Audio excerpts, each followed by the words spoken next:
2 de setembro de 2023, às 3h30 da manhã, em Zapopan. Câmeras de segurança residenciais capturam 3 homens mascarados espancando o rapper Left Semi. A filmagem então mostra um agressor levantando sua arma e disparando um único tiro, que encerra a vida do rapper, enquanto sua esposa assiste horrorizada. Aqui estão 7 rappers, que foram instantaneamente torturados e mortos por cartéis brutais.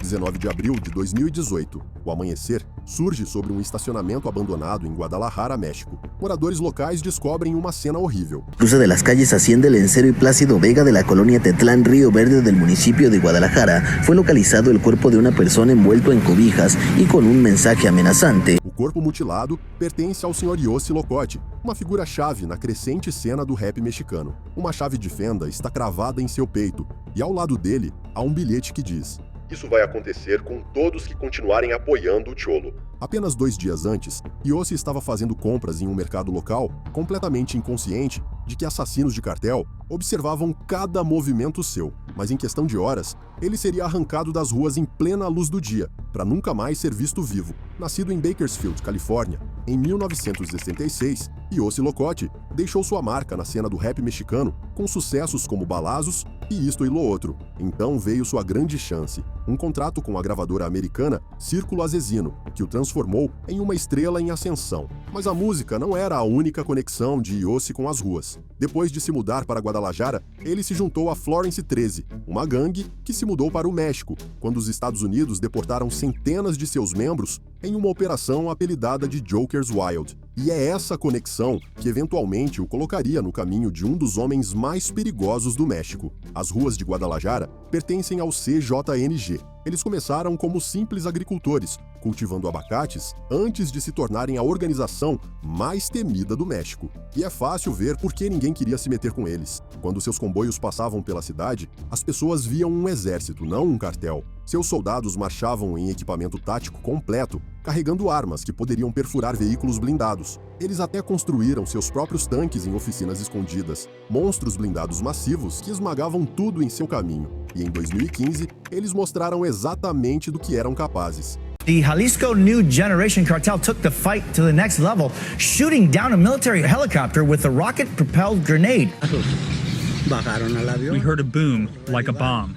They took down the aircraft. They took it down. Mas então veio a divisão. Carlos El Cholo Sanches, um dos principais tenentes do CJNG, se separou para começar seu próprio cartel, chamado La Nueva Plaza. Essa traição desencadeou uma guerra que viu a taxa de homicídios de Guadalajara explodir. E em 2018, a luta entre os cartéis ceifou 2.420 vidas. Isso é 5 vezes mais que o normal, enquanto ambos os lados lutavam pelo controle do tráfico de drogas da cidade. É quando Yossi comete o erro fatal de escolher publicamente um lado. Ele decide mostrar sua lealdade a El Cholo de todas as maneiras possíveis. Ele começa a usar bandanas azuis, a marca registrada da gangue sureño, e seus videoclipes se tornaram propaganda para a facção de El Cholo, com cada nova música espalhando sua mensagem ainda mais para o território do CJNG. O grosso do poder do CJNG vem do medo. Suas vítimas servem como outdoors, avisando aos outros sobre o que acontece com os traidores. Então, quando alguém como Yossi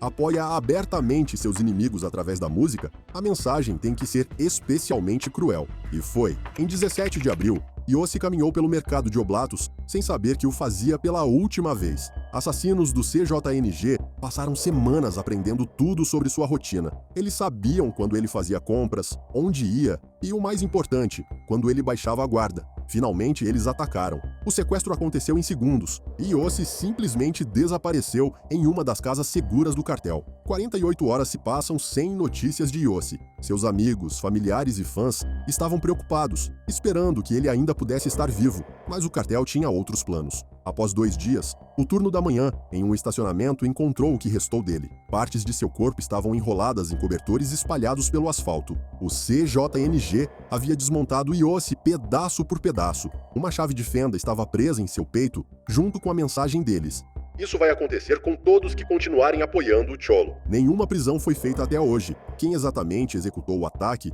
permanece um mistério. embora todos saibam que o CJNG o ordenou. O erro de Yossi foi simples. Ele pensou que sua música o tornava poderoso o suficiente para escolher lados em uma guerra de cartéis. E em Guadalajara, esse tipo de erro só pode ser cometido uma vez. Enquanto a história de Yossi terminou em pedaços, nosso próximo caso mostra como até mesmo dirigir um carro de luxo no bairro errado pode te matar.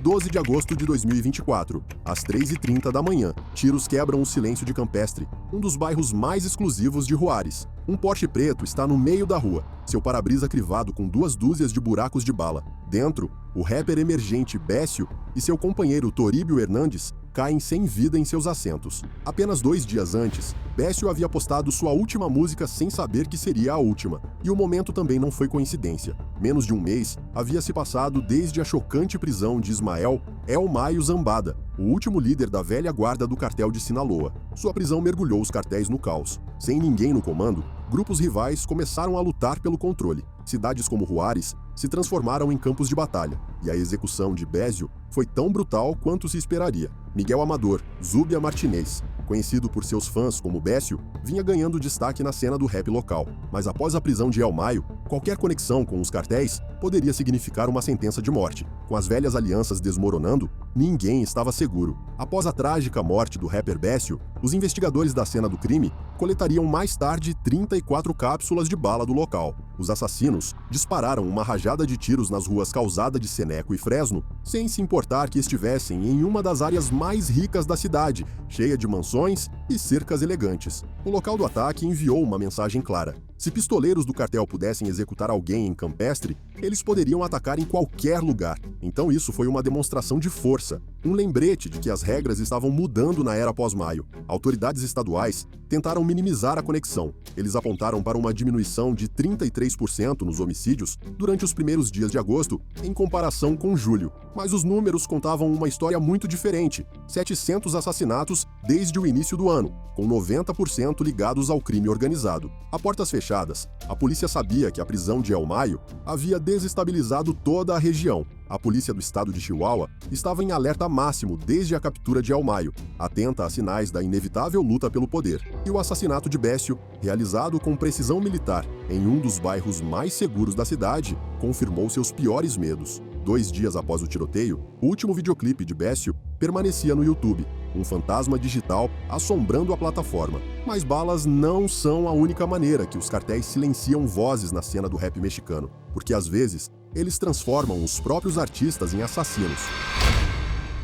19 de março de 2018, 3 estudantes de cinema em Guadalajara trabalham em seu projeto escolar no que parece ser um rancho abandonado. Em poucas horas, suas vidas terminariam em tonéis de ácido. Quando as autoridades finalmente fizeram uma prisão, os fãs não puderam acreditar na notícia. O homem acusado de cometer tais atrocidades era ninguém menos que QBA, uma das estrelas do rap que mais cresciam no México. E de trás das grades, ele estava prestes a expor os segredos do cartel mais temido do México. A ascensão de QBA na cena do rap mexicano parecia uma clássica história de sucesso. Seu canal no YouTube tinha mais de 300 mil inscritos, que sintonizavam para assistir sua visão, sem filtros da vida, nas perigosas ruas de Guadalajara. Ele foi pioneiro no gênero conhecido como rap malandro, ou rap de bandido, um estilo que capturava a violência e o caos da guerra às drogas no México. Seus videoclipes mostravam jovens vagando por bairros pobres e traficando drogas. Mas o que seus fãs não sabiam era que não eram apenas videoclipes,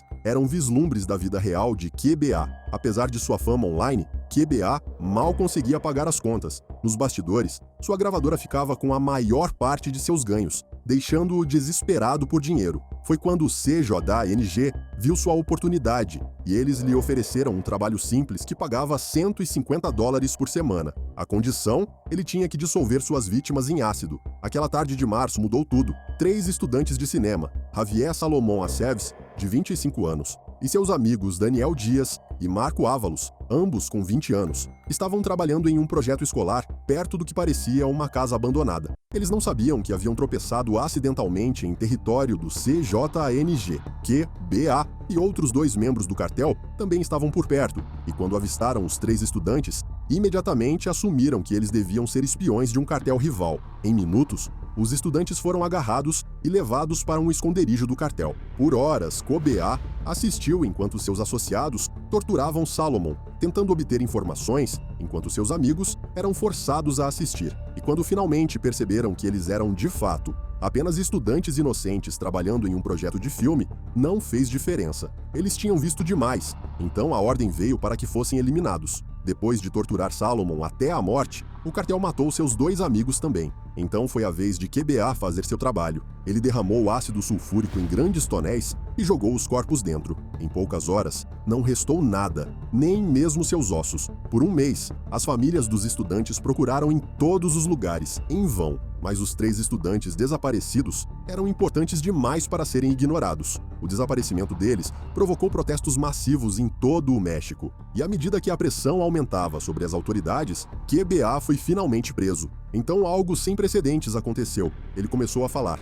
Mexican rapper QBA has confessed to disposing of the bodies of 3 missing film students in sulfuric acid for the Jalisco New Generation Cartel. Mas ele não parou por aí. QBA começou a revelar os segredos do COUTNG também. Ele contou a eles tudo sobre o cartel, onde eles produziam suas drogas, como as moviam através das fronteiras, e como encontravam pessoas desesperadas como ele e as transformavam em assassinos. Agora QBA está na prisão de Puente Grande. Ele enfrenta 140 anos atrás das grades, mas sua sentença pode ser a menor de suas preocupações. O CJNG não esquece a traição, e seu alcance se estende profundamente no sistema prisional do México. Então cada dia pode ser o último de QBA. Seu caso gerou um movimento entre seus fãs, e seus colegas até lançaram músicas em sua homenagem, mais notavelmente Free QBA do artista A.B. Pérez. A cidade de Guadalajara está dividida, com alguns o vendo como um porta-voz da verdade que expôs as operações do cartel. No entanto, outros não conseguem deixar de vê-lo como um monstro que tirou vidas inocentes.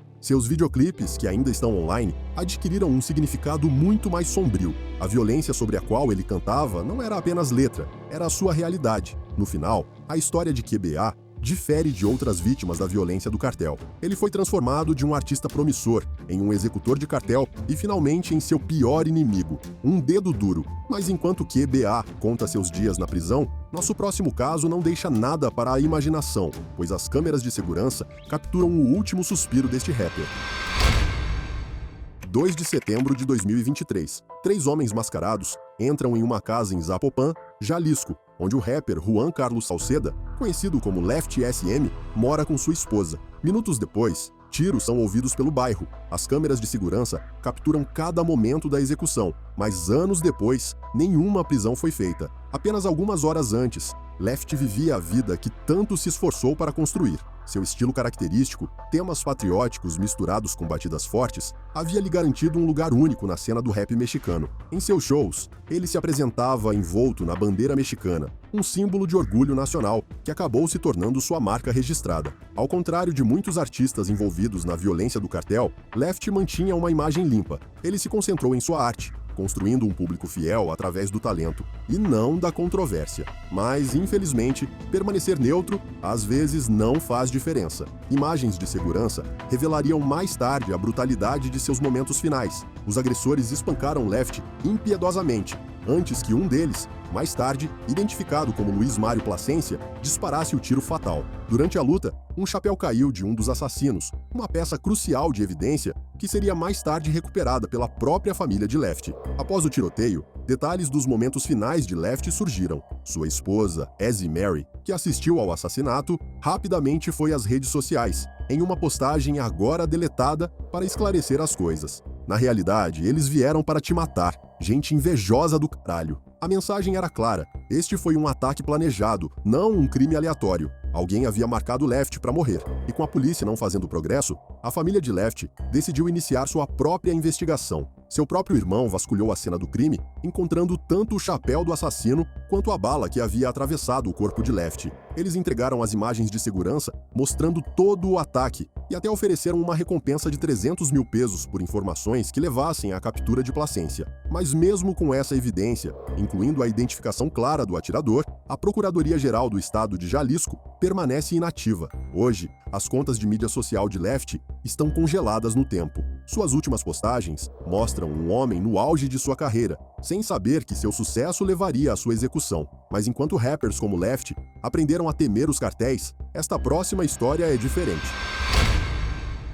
15 de maio de 1992. No palco de um local lotado em Culiacán, México, o cantor folclórico Chalino Sanches lê um bilhete entregue a ele pela multidão. A cor some de seu rosto. Ele enxuga o suor da testa, amassa o papel no punho e então retoma o canto. Dentro daquele bilhete havia uma ameaça de morte, mas em vez de correr, Chalino fez o que as testemunhas chamaram de a performance de sua vida, mas também seria a sua última. A história de vida de Chalino Sanches sempre foi repleta de violência. Nascido em um pequeno rancho perto de Culiacán, ele era o mais novo de 8 filhos, vivendo em extrema pobreza. Em 1975, quando ele tinha apenas 11 anos, sua irmã foi agredida em uma festa por um traficante local chamado El Chapo Pérez. Então, 4 anos depois, aos 15 anos, Chalino se vingou. Ele rastreou Pérez em uma festa e atirou nele a queima-roupa. Depois de se esconder nas colinas por 2 semanas, ele fugiu para Los Angeles, sabendo que havia se tornado um homem marcado. A vida de Chalino mudou quando ele chegou à América.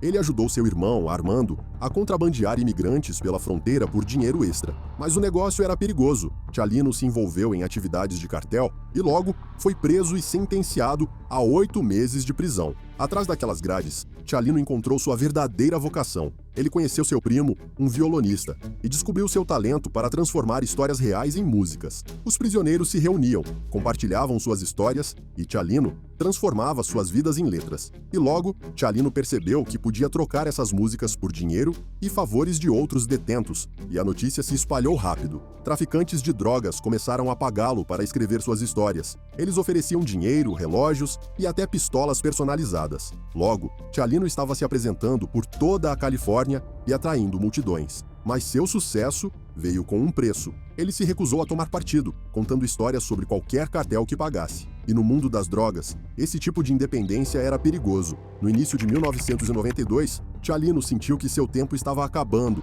então ele vendeu suas armas e começou a aceitar dinheiro rápido em vez de contratos. Ele até vendeu todos os direitos de sua música por apenas $115 mil, músicas que mais tarde valeriam milhões. Sua esposa disse mais tarde que ele estava colocando seus assuntos em ordem, sabendo que a morte estava logo ali na esquina. Em 15 de maio de 1992, Chalino estava se apresentando em um local lotado quando alguém da multidão lhe entregou um bilhete. Ele congelou por um segundo, então ele enxugou o suor do rosto, amassou o papel e decidiu continuar cantando. Ninguém na multidão sabia que estava assistindo sua última apresentação naquela noite. Após o show, Chalino deixou o local em um carro com seus irmãos e um primo. Eles chegaram a uma rotatória antes que 2 Chevrolet Suburbans, com luzes de polícia, os forçassem a parar. Homens de uniforme os cercaram, mas não eram policiais de verdade. Quando eles começaram a puxar um dos irmãos de Chalino, ele lhes ofereceu dinheiro e alegou que eram apenas fãs que ele havia conhecido no show. Os assassinos acreditaram na mentira e deixaram os outros irem. Então eles disseram a Chalino que seu comandante queria conversar. Todos sabiam o que isso significava em Culiacán, mas Chalino foi mesmo assim. Um último sacrifício para manter sua família segura. Ele entrou em um dos Suburbans para nunca mais ser visto vivo. Agricultores o encontraram morto perto deste canal de irrigação. Os assassinos o vendaram e amarraram seus pulsos antes de dar um fim à sua vida. Mas mesmo diante da morte, Chalino permaneceu desafiador. Disse que quando ordenado a se ajoelhar e pedir perdão, Chalino disse ao assassino que só se ajoelha diante de Deus e de sua mãe. Essas foram suas últimas palavras, antes que 2 balas atingissem a parte de trás de sua cabeça. Mas nem todo artista seria tão desafiador quanto Chalino. Alguns escolheriam se esconder quando os cartéis chamassem.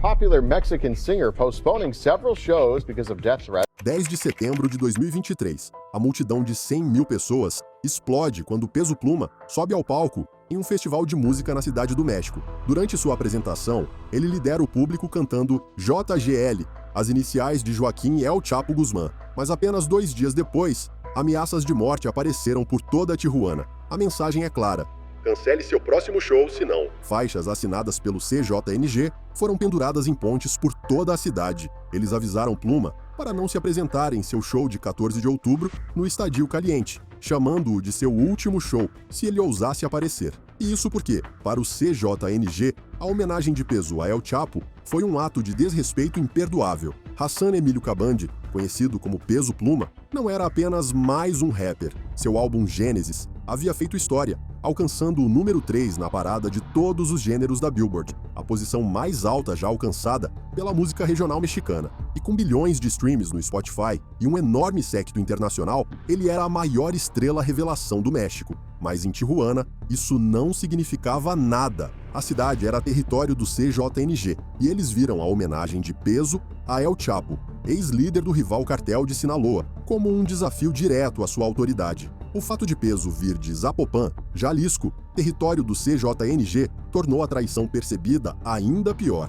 Biggest right now, Peso Pluma, the biggest narco corrido singer, is dedicated several songs to the Chapitos. They like to be in the limelight. They like to be narcos. Quando repórteres tentaram discutir as ameaças, Peso desligou na cara deles. Suas redes sociais permaneceram desafiadoras, sugerindo que o show continuaria. Mas nos bastidores, sua equipe de segurança enfrentava uma situação impossível. O CJNG tinha um histórico de cumprir suas ameaças. Apenas alguns meses antes, a banda Grupo Arriesgado aprendeu isso da maneira mais difícil. Após avisos semelhantes, pistoleiros os atacaram em um shopping de Tijuana, onde eles estavam dando autógrafos. O CJNG havia deixado mais uma faixa naquela cena. A mensagem era sempre a mesma: respeitem nosso território ou enfrentem as consequências. Peso Pluma estava no auge de sua carreira, esgotando estádios em todo o mundo. Sua fusão de música tradicional mexicana com sons modernos lhe rendeu um público que cruzou fronteiras. Sua música Siempre Pendientes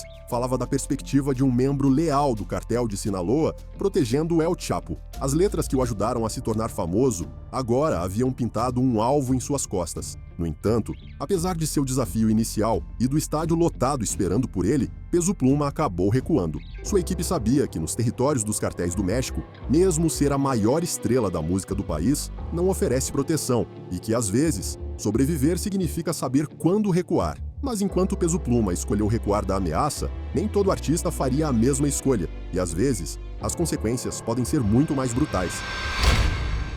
24 de maio de 2000. Do lado de fora de uma casa no Queens, Nova York, uma avó cuida de seu jardim. Seu neto, Curtis Jackson, senta-se por perto. Em segundos, 9 balas atravessariam seu corpo. No entanto, de alguma forma, Curtis conseguiu sobreviver e se tornou um dos nomes mais reconhecidos do hip-hop, 50 Cent. Antes do tiroteio, Curtis era apenas mais um garoto do Queens, tentando fazer sucesso no rap. Crescendo nas ruas perigosas de South Jamaica, ele morava com sua avó, depois que sua mãe foi assassinada quando ele tinha 8 anos. Desde então, a música e a correria se tornaram sua saída. Em 2000, ele havia chamado a atenção de Jam Master Jay e estava prestes a lançar seu primeiro single, How to Rob, uma música que zombava de rappers famosos. Mas outra pessoa também o notou. 50 Cent cresceu no Queens, onde o império das drogas de Kenneth Supreme McGriff controlava tudo. A gangue Supreme Team tinha centenas de membros e movia drogas por todos os 5 distritos de Nova York. E no Queens, a palavra de McGriff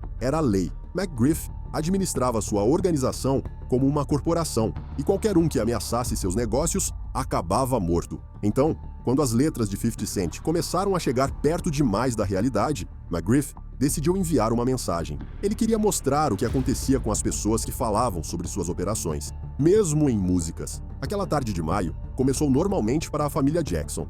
Right behind me is my grandmother's home. I came out like 12 o'clock in the afternoon, May 24th. She was bent over, actually planting flowers in the garden, and I walked over here to sit. Mas então tudo explodiu em violência. The car pulled up on the side of us. A guy got out the passenger seat of that car, came around behind it, and shot through the actual car. E 9 balas atingiram 50 Cent a queima-roupa, em sua mão, braço, quadril, ambas as pernas, peito e bochecha esquerda. Uma bala se alojou tão perto de sua mandíbula que afetou permanentemente sua voz, dando-lhe a fala arrastada pela qual ele é conhecido hoje. No, it's a life-threatening situation. It's just not. I've seen people going to the hospital under circumstances that were way less intense and not come out. Contra todas as probabilidades, 50 Cent sobreviveu, e as pessoas começaram a chamá-lo de sobre-humano. It doesn't hurt as much as people imagine it hurts because of your adrenaline and how the shock of what's actually going on, it hurts after. A polícia e a mídia o pressionaram para dar nomes, mas 50 Cent permaneceu em silêncio. Em vez de buscar vingança, ele canalizou tudo para sua música. I got tired of, in the recovery process, I got tired of being afraid. And then the only way that I could,